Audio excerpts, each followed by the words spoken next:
This holiday season, step aboard a Seattle tradition, the Argosy Cruises Christmas Ship Festival. Take in the holiday magic on the official Christmas ship, the Spirit of Seattle, adorned in hundreds of sparkling lights as she brings festive cheer to waterfront communities across Puget Sound. Enjoy live onboard caroling from local choirs, holiday-inspired drinks, and of course, Santa himself. With every ticket, Argosy donates to the Seattle Times Fund for Those in Need, supporting several local charities. Create memories that sparkle. Visit argosycruises.com and book your Christmas ship cruise today. Washington Wild is dedicated to protecting the wild lands and waters that make Washington State such an incredible place to live, explore, and thrive. From safeguarding clean drinking water to defending iconic outdoor destinations, Washington Wild brings together local voices to protect our natural heritage. Investing in visible impact close to home creates healthier ecosystems, stronger outdoor recreation, and a future where wild places remain truly wild for everyone. Learn how you can take action at wawild.org.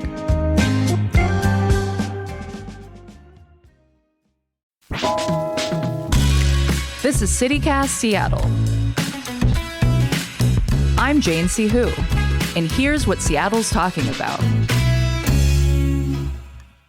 Today on CityCast Seattle, we're talking about the future of the Democratic Party in Washington and what we've learned from the November general election. But first, pennies have been around since 1787, but the U.S. minted the very last penny ever last week. So to kick us off, I want to know, what else has run its course? Shasti Conrad, chair of the Washington State Democratic Party, is joining us today. Shasti, what else has run its course? Wow. I would say Donald Trump. ICE. There's a lot of things I'd love to be done with. Yeah. We will be getting into that later. Okay, what about you? Guy Oron, staff reporter for Real Change and creator of the newsletter Gossip Guy. What has run its course?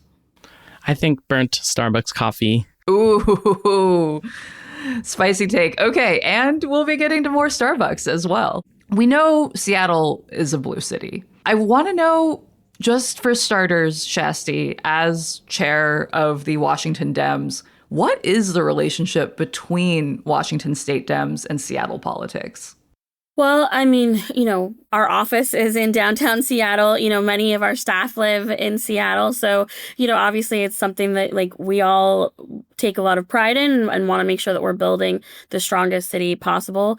It's obviously also where so many of our voters live. And it is the engine for, I think, our successes around the state in many ways. But, because it's so often D on D races, a lot of times us at the state party, we will kind of let it play out. Mostly just want to make sure that we're turning out voters, and certainly happy with the results of this election. Guy, have you noticed kind of what the relationship is between state level Dems and city politics? Yeah, I mean, I think a lot of times Seattle leaders are always asking the state legislature to do a lot of things. So I imagine the Democratic Party helps interface, between the state caucuses and local leaders across the state. I should say, too, we have local party organizations. There's 5 legislative districts that overlap the city of Seattle. And, those local party organizations do endorsements. They have they do a lot of the organizing work particularly in the odd years when we have these municipal elections. Our Seattle-based Democratic Party members are definitely very active and very involved in, these races that happen in Seattle. Yeah. And I mean, speaking of races, I feel like with all the progressive candidates that are winning across the board in Seattle and more establishment Dems getting the boot, how should the larger Democratic Party think about political strategy in these key issues heading into, God, I almost hesitate to think about it, but the 2026 midterms? Mm-hmm. Well, I mean, look, I think we all, have taken the lesson that the base and also everybody right now they're looking for bold leadership. They're looking for people who are going to recognize that we can't do politics as usual. And affordability is the issue that cuts across the entire spectrum. I've been asked a lot about how does the party grapple with the fact that you've got Mamdani and Katie Wilson winning, and also Abigail Spanberger and Mikey Sherrill, and what a spectrum across the party. But what all of those people were talking about was about the fact that, we've got to make life more affordable so that people can stay in their homes, that they can work where they want to work, be able to, afford to live in these, beautiful, wonderful places. That certainly, I think, is a big lesson for us as a party, is that we've got to get back to talking about those, those issues that most impact everybody across all demographics. Does it ever feel hard that you have to be neutral on some of these internal political splits? Like you got to play ball and be diplomatic with the Mamdanis as well as, the Chuck Schumers of the party? I look at it as my job is that I've got to build as big of a coalition as possible. I often say Washington State is like sort of a microcosm for the whole party, because we have to have a party that can hold Pramila Jayapal, Susan DelBene, who leads the DCCC, and also Marie Gluesenkamp-Perez, who restarted the Blue Dog Caucus. And, and I think especially now with, so many people turning on what Trump and the MAGA Republicans are putting out there, we have to be able to, hold in a lot of people and be a welcoming party for folks who even voted for Trump last year, and also for folks who sat it out because they were, part of the uncommitted movement and whatnot. But, certainly I have my own opinions on certain things, and sometimes it's hard to sit it out and be a little quiet about it. But yeah. I've definitely noticed, like it just seems like a difficult position to be in, because, among Seattle leftists, I'm definitely sensing a lot of frustration with the larger Democratic Party, especially in the wake of, like Senate Dems breaking consensus and voting to end the government shutdown. And within the state, Dems, of course, have to still work with Republicans in this increasingly polarized environment. Like, a popular belief, there are conservatives in Seattle and definitely across the state. What role does bipartisanship play in this moment? Like, how do Dems represent these issues that a lot of Washingtonians care about, even if they don't come from people who voted for them? Being on the political side of things, right? Like, I often will tell, some of our Democratic folks, like my job is to make more Democrats. I would love to get to a place where, bipartisanship is more about like, how do we keep this really strong Democratic coalition that is, like I said, from Marie Gluesenkamp-Perez all the way to, Mamdani and these types of folks. That's what I'm trying to build for. But it's certainly, we have to look at the fact that, even like last year, we won all of the statewide races. We won by wider margins than we have before, but they were still like at the highest. It was like, I think 58%. So there's still a large, nearly half of the state, right, that are Republicans. And that when our electeds get into office, that we have to be willing to represent and work with all Washingtonians. We can have opinions about the Republicans that are, in elected office and whatnot, but Republicans who are people, it's not helpful to demonize them. It's not helpful to, sort of make them seem like they're so outside of this. And so I do think there's times when we have to humanize these people and show them that I think Democratic leadership is much better and will get them more for, their families and whatnot. But we can't totally cast them out. I think that part of it always goes back to the people for me. Well, besides being humans, which I think is actually an important thing to point out, right? Like, we are all people at the end of the day, and hopefully there are some things that we agree on that we all want. And what are you finding are the points of consensus that the party is able to kind of work with to build coalition across the aisle? Well, I think, as we are out in community, particularly out in Central and Eastern Washington, many of these folks are, it's like, multi-generational, farms and homesteads and things like that, where it's like they just want to know that they don't have to be worried about whether or not they're going to be able to stay in that home, keep their families together. Healthcare expenses, that is something that cuts across almost every demographic. There's so many hospitals that are closing down because of budgets and whatnot that we've seen the Republicans pushing. And I think people are sick of the chaos and having to be sort of in this constant sort of news zoom all the time. Those spirals are really exhausting for people. I think that's where good governance comes in, because if you have people that are in these elected positions that are able to run government and it's actually able to help people, then you don't have to live in that chaos. Like, this isn't normal. It's not how it should be. One of the things that I've noticed a lot is a lot of people who did vote for Trump or maybe didn't participate in the election are kind of seeing the effects of what actually happened. And I think it's been kind of an instructive moment of, you can have federal government programs like, homelessness programs. Those can be at risk because of, who sits in the White House. And so I think understanding the stakes of these moments, hopefully people will take that into future election cycles. Yeah, I mean, one thing that I want to come back to that you were saying, Shasti, is how it seems like, you've got to have this big tent approach, right? That we've got this huge amount of variation in the party of like where people sit politically. Does this speak to the fact that this two-party system isn't working? It just feels like we are creating such a big tent that at some point, are we going to be able to make a big enough tent, or is that tent going to split into other tents? Yeah. I mean, look, that, is the third party viable question has been there since, I was in high school. I mean, it's been there right. for decades. And every cycle, right, we sort of go through this round. And I understand it. I understand that frustration. And I am in this role because I'm trying to change it. But I do think that we have to live in reality, which is that for now, this is the party that we have. I also think just the way that we're set up makes it very challenging to win, at the, national level with a third party. I think that makes it challenging. And so we have to do what we can to push the Democratic Party where we can. Yeah, no, balancing that reality of, well, it hasn't worked yet versus we would really like it to work at some point, or at least some of us. I mean, Guy, what do you think about the possibility of there being a third party someday? Is it time? Is it now?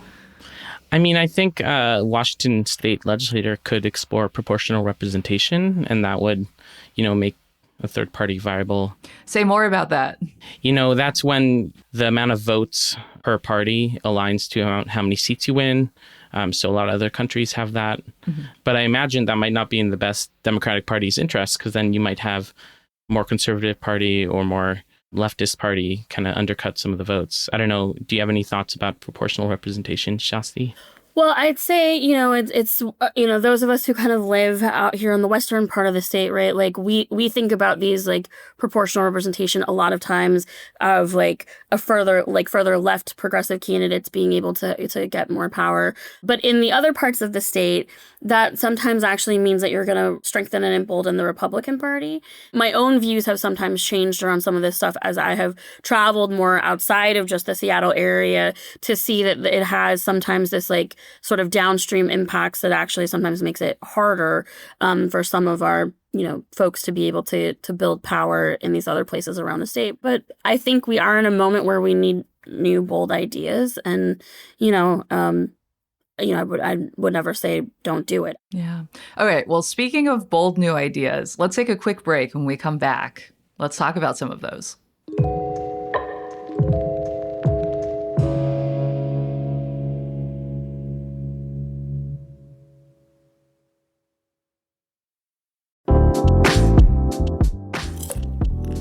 Oh, hey, sorry, just having my afternoon snack. Lately, I've been really into Cobb's popcorn. It's small batch, handcrafted, premium quality, fancy pants popcorn.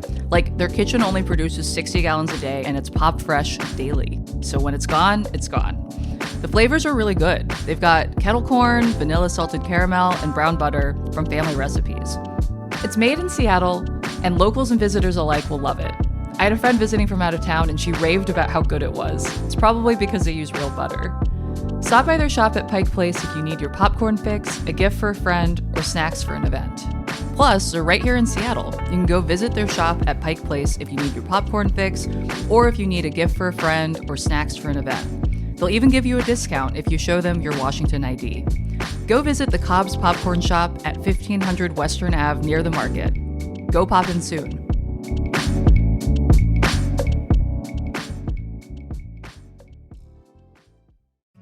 CityCast Seattle is made possible by AT&T.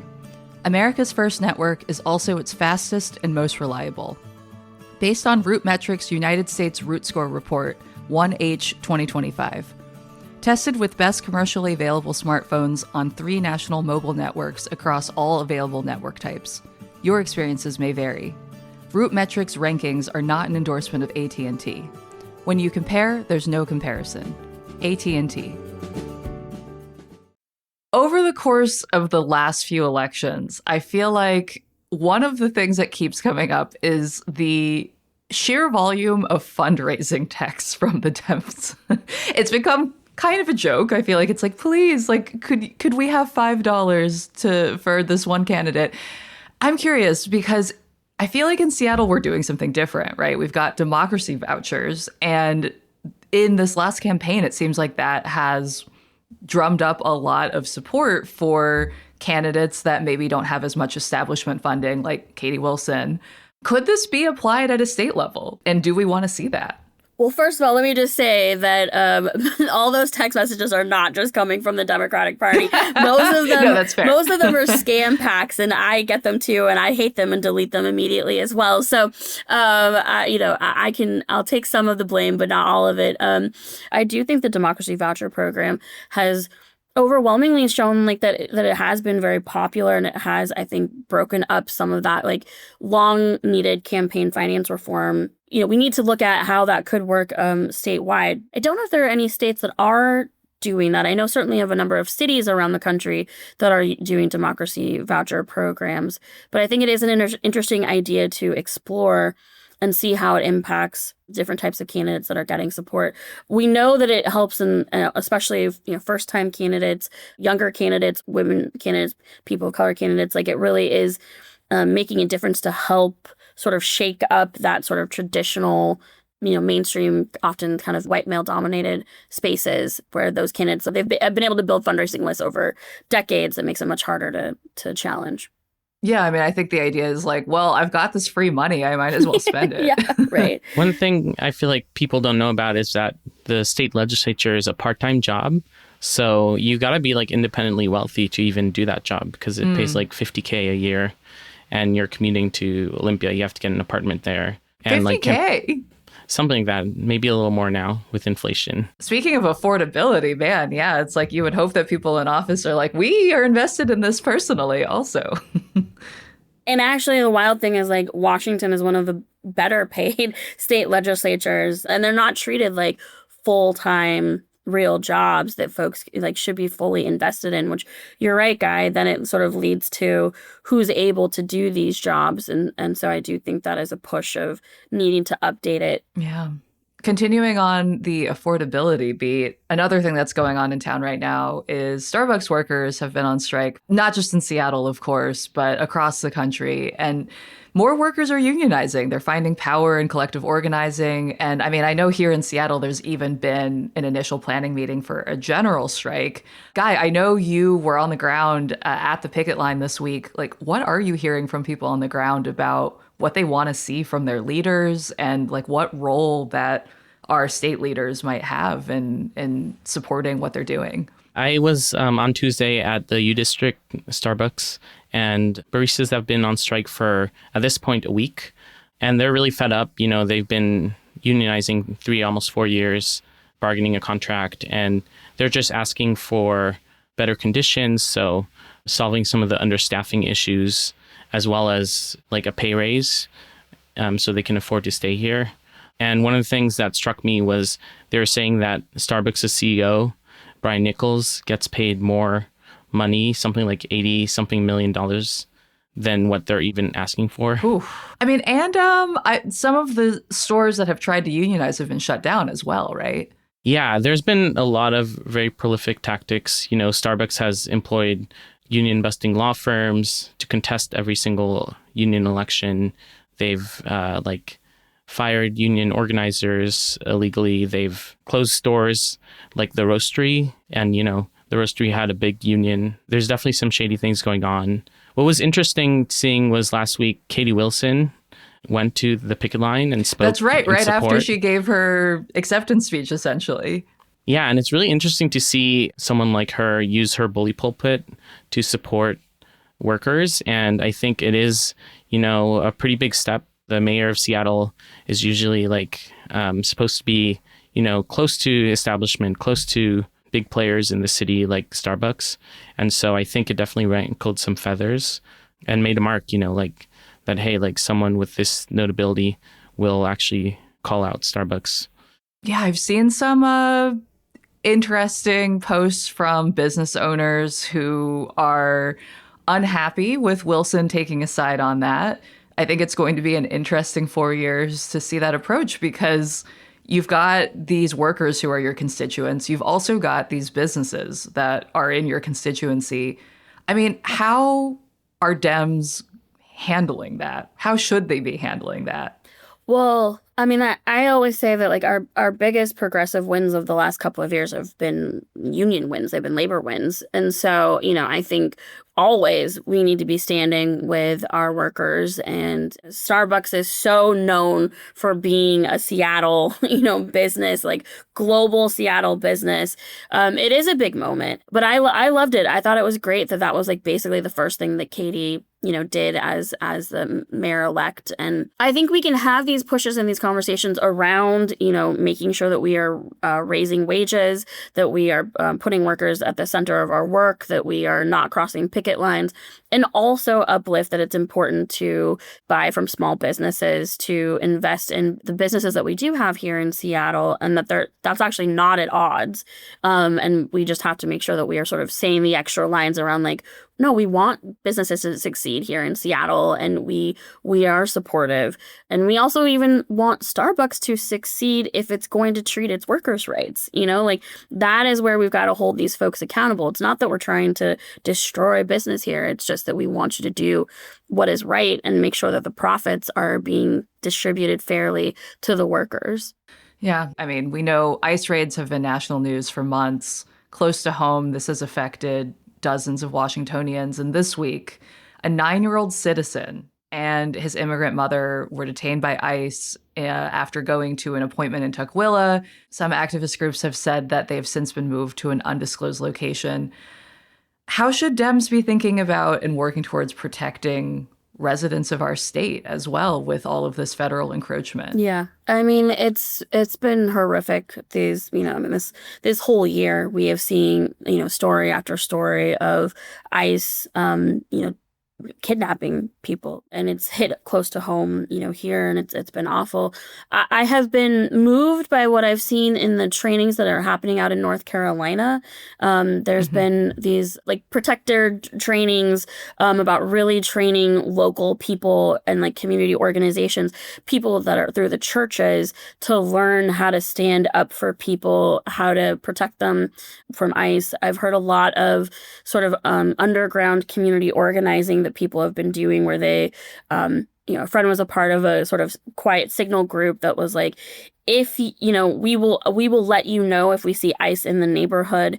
We are happy to go get your groceries. We're happy to help so that we will keep you as protected as possible. And I do think that very local community-based organizing is very powerful. I know that our electeds have been working hard to try to get people out of these detention centers and tracking them and whatnot. It takes a multi-pronged approach to fight against the horrors that are coming from ICE. I want to hear a little bit more about that last part that you just said, though, right? Like, I agree. Like, of course, community organizing here is invaluable and needs to be part of that solution. But like, what can the Dems be doing, using their power, their resources to be supporting people in the state or organizing in ways to make it harder for the feds to intervene? We've been, when there have been, protests outside of like the detention facilities and what detention centers, like we have been organizing our folks to be out there to do that. I have been looking into how do we bring the trainings that are like happening out in North Carolina. How can we at the state party sponsor those types of trainings and work with the local organizations? I think always, like in all cases, it's most important to be uplifting those that are most directly impacted. So we've also been really looking to our, organizations that are geared towards the immigrant populations to make sure that we're following their lead and not overstepping. Because I do think sometimes we as, Democrats and political parties can sometimes swoop in, and that doesn't always help. And, down in California, state legislature down there just passed a bill that made it so that ICE can't be masked. And that's something that we can take up in our state legislature, in the upcoming session, and doing more regulations and trying to sort of cut their funding and things like that. Earlier this year's session, Governor Ferguson made it so that National Guard troops cannot come into the state. And I think that was one of the best things that we could have done to sort of help to preempt what is happening and what we're seeing around the rest of the country, and why you haven't seen Trump target Seattle in the same way that he was targeting Portland. Something I will say, I think the Washington Democrats have been, like Governor Ferguson, have been really good on rhetoric, but communities should definitely hold their feet to the fire because, Ferguson and previously Inslee, they're the ones who pushed hard for the carve out, the loophole in Keep Washington Working Act, the law that prevents ICE and the state from collaborating. They're the ones who ensured that ICE can directly take folks from prison and deport them. I think there's definitely room also to push some of these leaders like Ferguson, who were instrumental in ensuring that loophole stayed in place, and tell them, hey, we are not okay with that anymore. Yeah. I mean, certainly the process, I'm always a huge proponent of this momentum's got to come from the grassroots. And so, where our party leaders can certainly push is, through making sure that they are showing up at press conferences and town halls to make sure that these stories are being uplifted and that the electeds, like I said, we've got to be holding all of our electeds accountable regardless of party.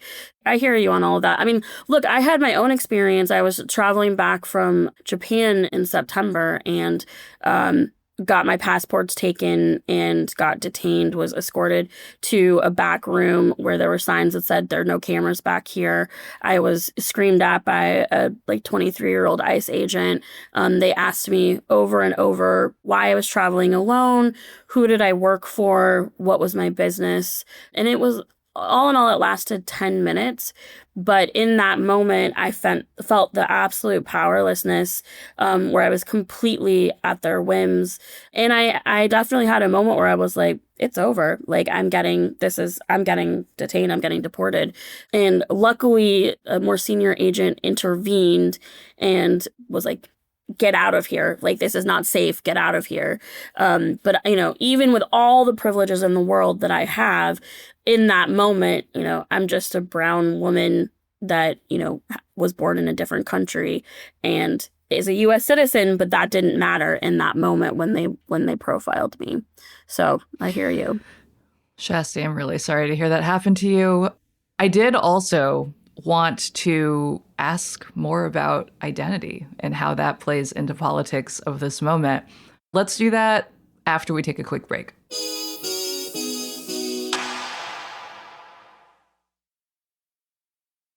So who is being represented in politics has gotten more diverse over the last few decades, thankfully, for all of us in this room right now.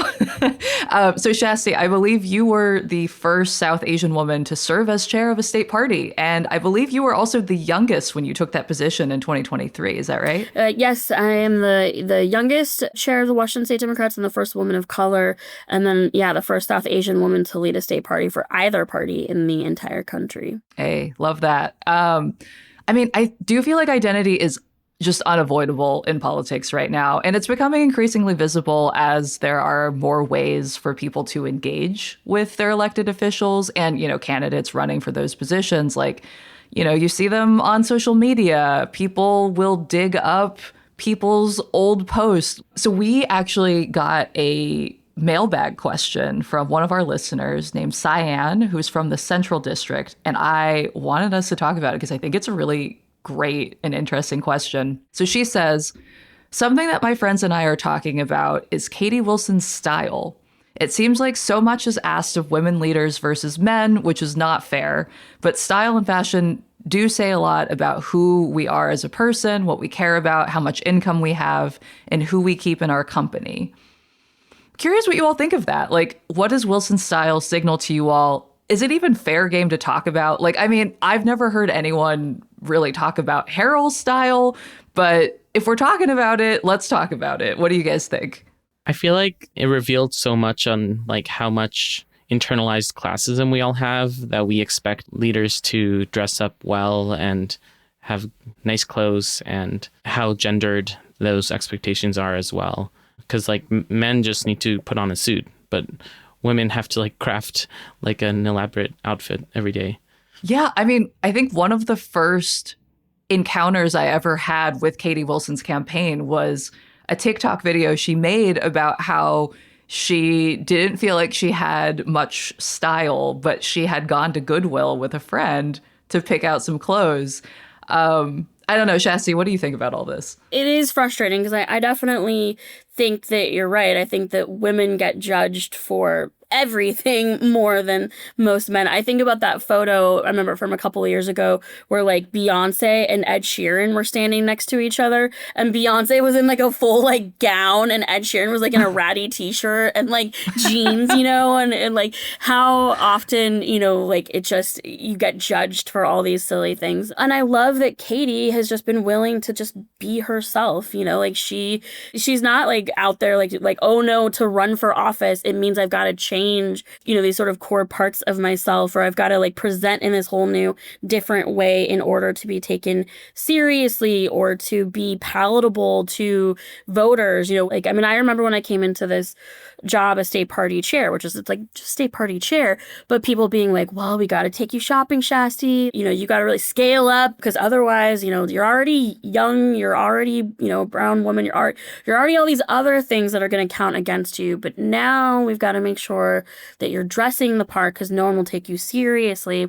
And that has changed, I think even just in these last couple of years. Yeah, sometimes I look back at like earlier moments of politics and I'm like, Howard Dean got canceled over that weird yell that he made one time. And yet, yeah, it's wild how far we've come. Mm-hmm. But yeah, it does feel like there's a higher standard, but hopefully that is changing. It feels like a difficult line to walk right now, especially with, social media is moving fast all the time. If you're not jumping on the trends, you are falling behind. You've got all of these opinions that people can have either way. I guess, how are the Dems weighing that kind of public sentiment or trying to take it into account? I guess like one other thing that I'm thinking about that is more locally related right now is Gurmai Zahalai just announced his transition team, which includes Microsoft's Brad Smith. A lot of folks are pushing back against that because of Microsoft's Azure, which has been supporting the Israeli military. How should leaders be taking this kind of feedback into account, especially when there's, often kind of conflicting feedback that you're getting? I think we're all figuring out sort of how to be in these like new media landscapes, these spaces for discussion, how much these, like to your point, trends move so quickly and whatnot. I from what I saw, like, our new King County executive did address it. I think like that's also the sort of leveling with social media is it's a direct line of communication that we didn't used to have, like 20 plus years ago, you'd have to call into the office or you'd have to like go to somebody's office to try to like tell them that you had some opinion on something. Now, I'm scrolling through TikTok and I'm hearing somebody's opinion on the Democratic Party, and like Gurmai's hearing directly from his constituents about their concerns about, having Microsoft be at the head of the table in that sense, and also amplifying that there are these concerns around the human rights atrocities. Like that's very real, and that allows people to be able to engage, and then it gives the elected official, now Gurmai, an opportunity to address it in a much faster way than if you had to go through layers of staff and layers of bureaucracy to address something. Now you're getting real-time feedback. And I think that's important. Now you have to weigh it. My birthday was earlier this week and the staff did a birthday post and like half of the comments were like, she should get on Ozempic. And it's like, you have to weigh that, right? Like if I lived in those comment sections all of the time, I'd never get out of bed. But like, that's real. But if someone is saying to me, Shasti, you've missed the mark, the Democratic Party is missing something, or Guy even flagging like, hey, your Democratic leadership has created these carve-outs for ICE, like that's important for me to be able to hear that and to be able to take that to our elected officials into leadership and say, we got to change our ways. We got to do something different. Yeah, I think the first thing is I'll always tell people you're going to be disappointed by every elected official. These are structural problems. So have your expectations low. but also be ready to call out, and push people, pressure people. And the other thing is, I think the Democrats do best when they do embrace, the eat the rich mentality, when they clap back against fascists and, call out AIPAC and lobbyists. And, I think this election showed that people do like authenticity. They don't like politicians doing politician speak. And so being honest and being like, hey, we need money from Microsoft because they're the biggest employer, but also we don't like them. I think it's just being honest with your voters that you have to compromise. But yeah, credit also to Gurmai for responding. I think ordinarily, leaders wouldn't even respond to things like that. Well, let's hope that we are entering a new era where all of our leaders are accountable to their constituents and we are, successfully making inroads by collaborating with one another. I know Bruce Harrell said in one of his campaign debates that now is not the time for hope. But now I'm hoping it is the time for hope. Always the time for hope. And the last thing, if I can just say this, which is that, with the progressive victories that have happened, particularly here in Seattle, they're all are going to need our help, especially in a pretty divided city when it's like a 0.7% difference. This is a moment where we all need to truly make sure that the mayor-elect is successful and that, yes, to Guy's point, there will be times when she will disappoint. There will be times when she will not be able to be 100% with the people who supported with her on everything she can do. But it's going to be a moment where we need to be willing to make sure that she is successful because we need the city to be successful. And I hope that she becomes an example of the greatness that can happen when you elect these types of candidates who don't always fall into the old mindsets and who are willing to push and do things differently. We need them to be successful because we need the city to be successful. Let's leave it there for now. That's all for today here at CityCast Seattle. I'm your host, Jane Sihu. Shasti Conrad, thank you so much for joining the show today. Thanks for having me on. This was great. Thank you. And thank you, Guy Oron, for being here as well. Great talking to you all. Tune in Monday to hear our conversation about the new movie Train Dreams, which is set in the Pacific Northwest at the turn of the century. It's out on Netflix starting today, and it's really good, like Oscar contention good. So watch it this weekend and then join Liam, Chase, and me on Monday morning to hear what this locally filmed movie means about the future of Pacific Northwest filmmaking. And listeners, we want to hear from you. Send us your news tips, your questions, your hot goss, or your thoughts about the future of Seattle politics by sending an email to seattle@citycast.fm. You can also text us or leave us a voicemail on the CityCast hotline at 206-880-3931. You can get more local news and events delivered right to your inbox by subscribing to our newsletter. Just go to seattle.citycast.fm. Our executive producer is Ashley Smith. Our creative producers are Sam J. Leeds and Liam Billingham. Post-production this week was done by PJ Shahamat. And our host is me, Jane Sihu. Music is by Aaron Taylor Waldman, All the Kimonos, and Los Mocachetes, with additional mixing by Tyler Lindgren. Our ad music is by All the Kimonos and Donna. Until next time, see ya, Seattle.